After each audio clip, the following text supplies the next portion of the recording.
The Maddox place has been screened up since before Christmas. Every window and door on the ground floor was covered by the grey perforated stuff the council bolts on so squatters can't get in. From the road, it looked completely sealed. But it wasn't. Round the side, past the wheelie bins that hadn't been moved in a year, one screen had been worked loose at the bottom corner. You could lift it, go in feet first, and pull it back behind you. I followed Dom through the gap and fixed the screen before hitting record on my phone. The party was already going when we got there.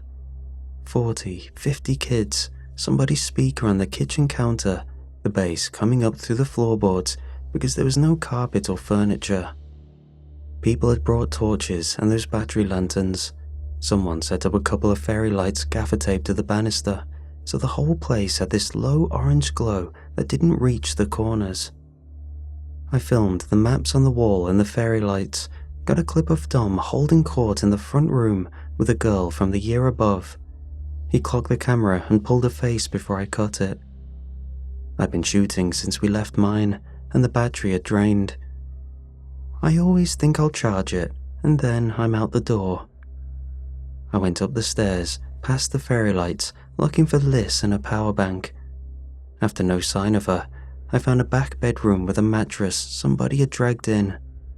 There was an open window's worth of cold coming through the screen. I sat down to wait for Liz. I put my back against the wall.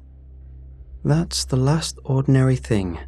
Me on a mattress in the dark, with my phone low on charge, listening to a party I was at, but not in. I should say what I saw before that, because I've gone back to it. On the way up, I leaned over the banister and filmed the front room one time, the crowd starting to thin. That point in the night where the party tips and people remember they've got to be somewhere. You can see it happen. They pair off, they drift to the door, they get walked out. There was a kid by the door with his coat already on, hood up, zipped to the chin, stood just inside the threshold like it was waiting on someone. I didn't think anything of it. People wait on people. But I'd filmed the same door an hour before when we first came in, and I watched the clip back later when I was trying to work out when it started. Same kid, same coat, same spot. Hood up, zipped, just inside the door, an hour apart, like he hadn't moved at all.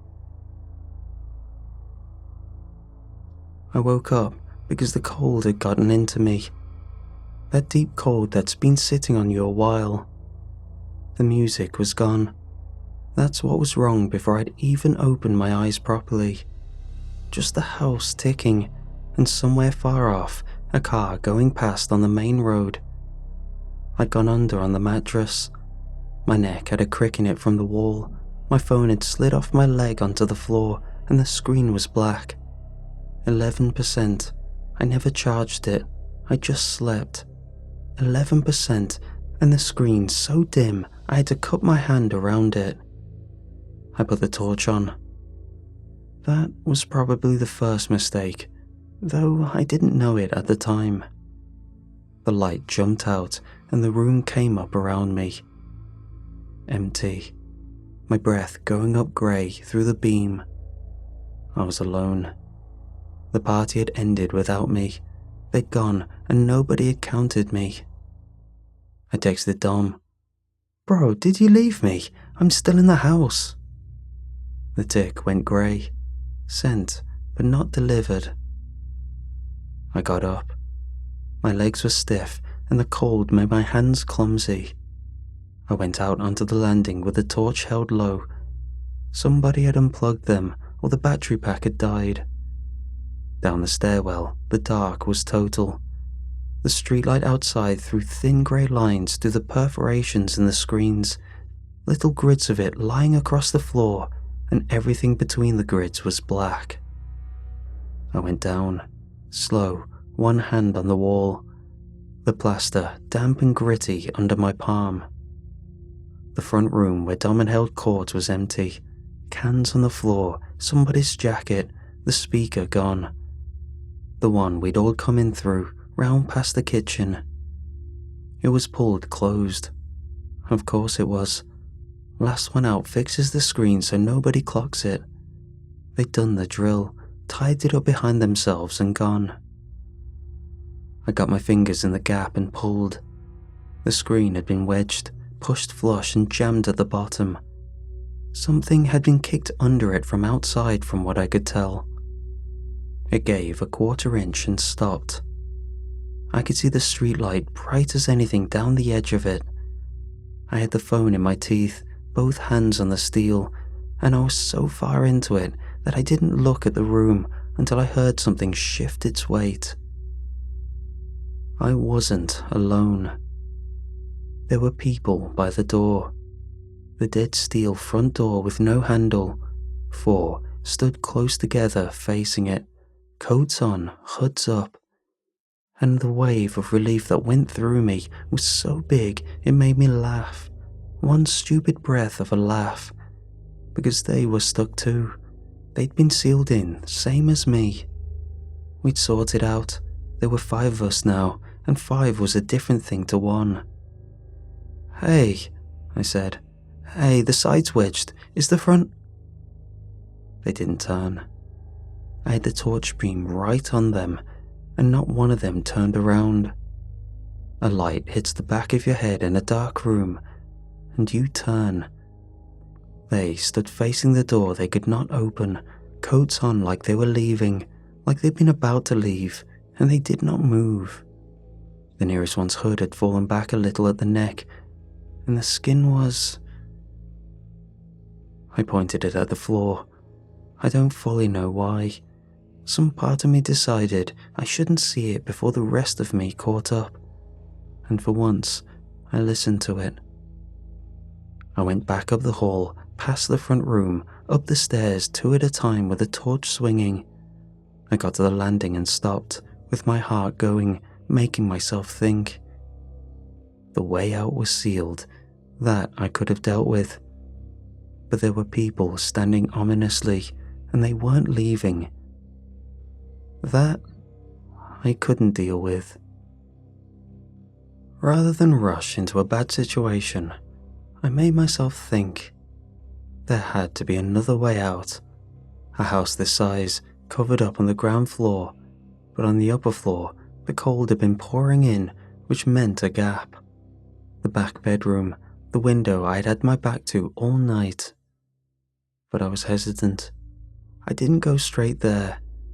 Instead, I stood on the landing a long time with the torch on the floor, listening to whether anything was coming up the stairs, hoping they'd clear to another room so I could escape.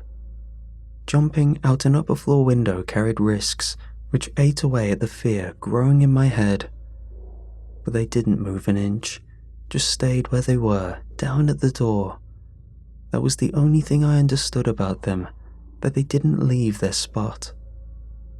I checked the phone. 9%. The torch ate it alive. I turned the torch off, and the dark came down like a bag over my head, and I turned it straight back on, and that cost me 2, the screen flaring while it woke. I couldn't have it on. I couldn't have it off. I cupped it against my chest and let out as little light as I could, then went down the landing to the back bedroom. The screen there was loose. I'd felt it. The cold coming round 3 sides of it where it should have been bolted flat. Up here, there was nothing to wedge it. Nobody had thought the upper floors needed doing properly. I got my fingers under the bottom edge, pulled, and it came towards me a hand's width, grinding, the bolts loose in old brick. 2 floors up, but still a way out, onto the flat roof of the kitchen extension by the look of the drop, and off onto the yard. I nearly went then. Straight out, no thinking. What stopped me was the drop in the dark, and the low battery that would threaten to fail if something bad were to happen. On top of that, one clear thought cutting through all of it. Dom's round the corner.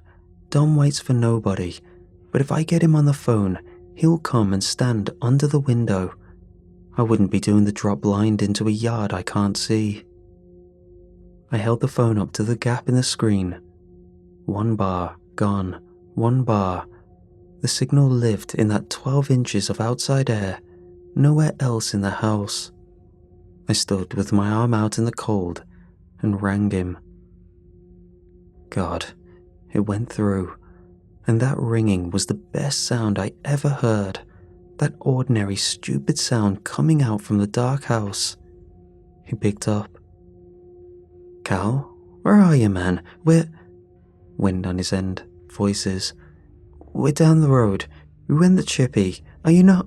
I'm in the house, Dom. I'm still in the house. I fell asleep upstairs and they shut the screen. I can't get out the front. You're still in there? A laugh. Half a laugh. The start of one. Then not. Wait, you're serious?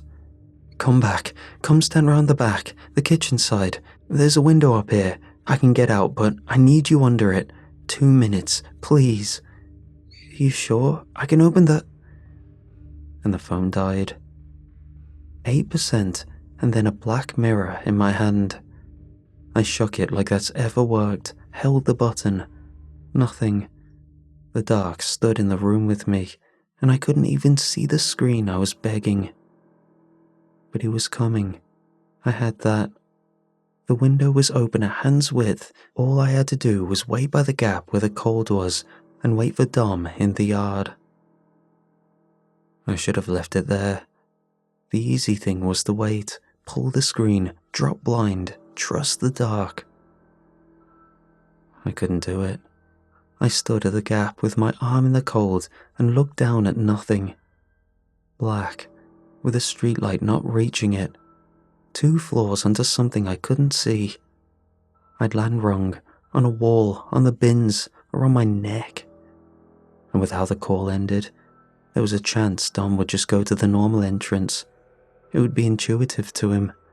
I never managed to convey the danger I was avoiding. But was it actually dangerous? It's something I assumed, but never truly knew. There was a chance I could just get past them and work the entrance off until I could get out. The side breach was ground level. It only needed the wedge clearing, and Dom was on his way. If I got down there and got my hands on it from the inside, he'd clear things from the outside. 2 of us could pop it. I'd step out onto concrete I could see. I'd have to go down past the front hall to do it, past them. They didn't move. That was the one thing I knew. I'd been right above them for 20 minutes and nothing had come up the stairs. I could go down the far side of the hall, hug the wall, reach the kitchen passage and the breach, and never come within arm's length of the door. So, I went down. The stairs in the dark, one hand on the wall, streetlight laying its grids across the treads. The cold thick enough to chew. I came off the bottom step into the hall, and there they were, to my left at the front door, a clot of dark silhouettes, coats and hoods, 4 or 5 of them facing the steel. I went right, along the wall, palms flat on the damp plaster, sliding, eyes on them the whole way. They didn't move. I started to believe I'd make it. The breach was low in the kitchen passage where the screen met the brick. I got down to it, fingers under the bottom edge where the wedge held it. I pulled. Still jammed hard from outside. I put my back into it. It gave a grinding half-inch. Then there were footsteps in the yard, quick ones. Cal? Through the steel, inches away. You by the side? Here, I'm here. It's wedged. There's something kicked under it. Can you... Behind me, in the hall, one of them turned around. I don't know how I knew. A change in the dark or a shift in the weight of the room. I looked back over my shoulder. The clot at the door had come apart. They were facing me now. Every hood turned my way, and the nearest one took a step. they could move. They didn't until something tried to leave past them. I think that's what it was. A live thing going out the door is one thing that wakes them because it's the thing they can't finish. They came across the hall towards me, and they were not slow. "Dom," my voice came out wrong. "Dom, the front, you have to—" Nothing he could do. No handle on the steel. Most of all, no time. I let go of the breech and I ran. I couldn't head back up. They were between me and the stairs. I went the only way that was clear, back through the kitchen into the dead end of it. That mistake nearly finished me. They filled the doorway behind me. The smell of them, the smell of the damp on the walls. It was like the lingering scent of the house, like they'd been made of it. A hand closed on my sleeve. The cold of it came through the fabric. It pulled me sideways towards the others and the permanent exit they were stuck in.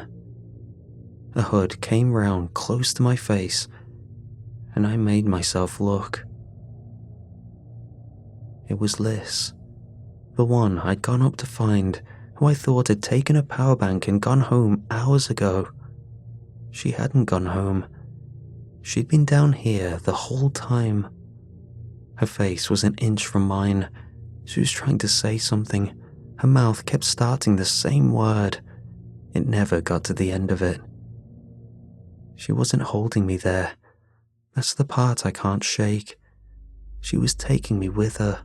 Her hand pulled me toward the door like she'd found the thing that would finally let her finish stepping through it. And the thing was me. I tore loose, left half of my sleeve still in her hand. I leapt over the counter, the one the speaker had stood on. I hit the floor on the far side. They were still turning, all of them, slow to come round. I took the stairs, my hands and feet like an animal. They came after me. I went straight to the back bedroom, the window. There was no weighing the drop now. The drop was just the way out now. If I hesitated to think about it, I'd talk myself out of it like before. I didn't clear the screen, no time to work it loose. I went at it shoulder first, like how you go through a door you thought was open. The bolts are old, and the brick was wet.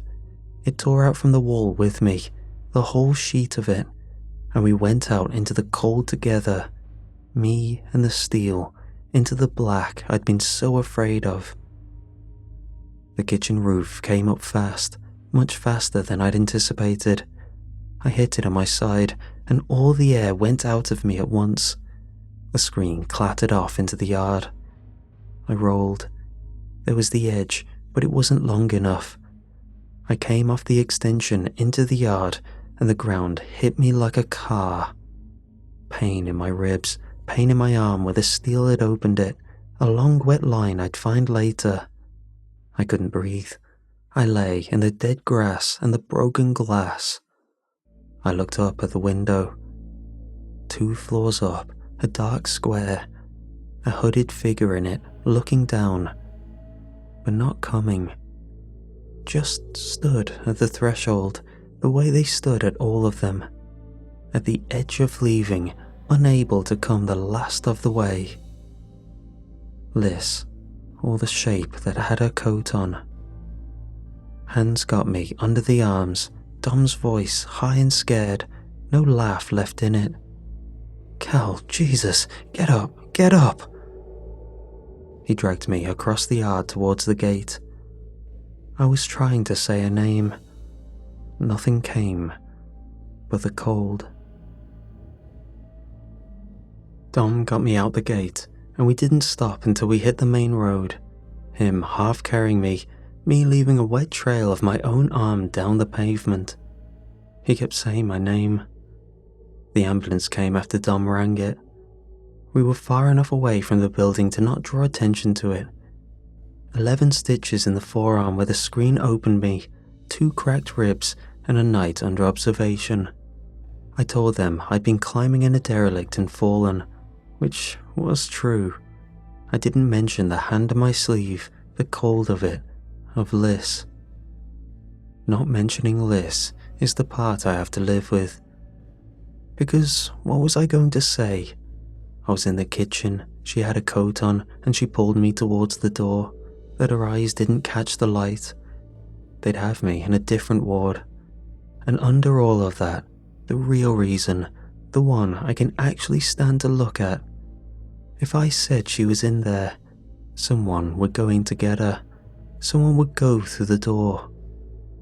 So when her mum put the posts up, that photo, Liz laughing at someone off camera, missing since Saturday, I shared it like everyone else.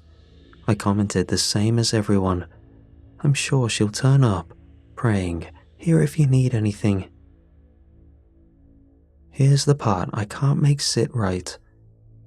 Nobody else remembers her there. I've read every comment. Dozens of kids were in that house, and not one of them puts Liz inside it. Wasn't she meant to come and bailed last minute? Someone wrote, and 4 people liked it. And that became the shape of it. She didn't make it to the party. She's missing from somewhere else, some walk home that has nothing to do with us.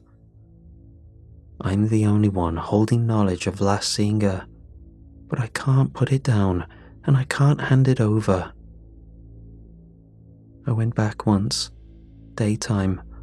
I stood across the road and made myself look at it. Still screened, steel on every window, the side one back in place like it had never moved, the door with no handle, the back bedroom screen, they'd bolted a fresh sheet over the gap, tied it up. The demolition notice in the front garden had a new date on it, pushed to the spring. Funding probably. These things always slip. There will be another one. Someone will work the side screen loose because someone always does, and a crowd will pour in out the cold, and most of them will pour back out. And the house will keep the ones who are still inside when the last screen goes back over.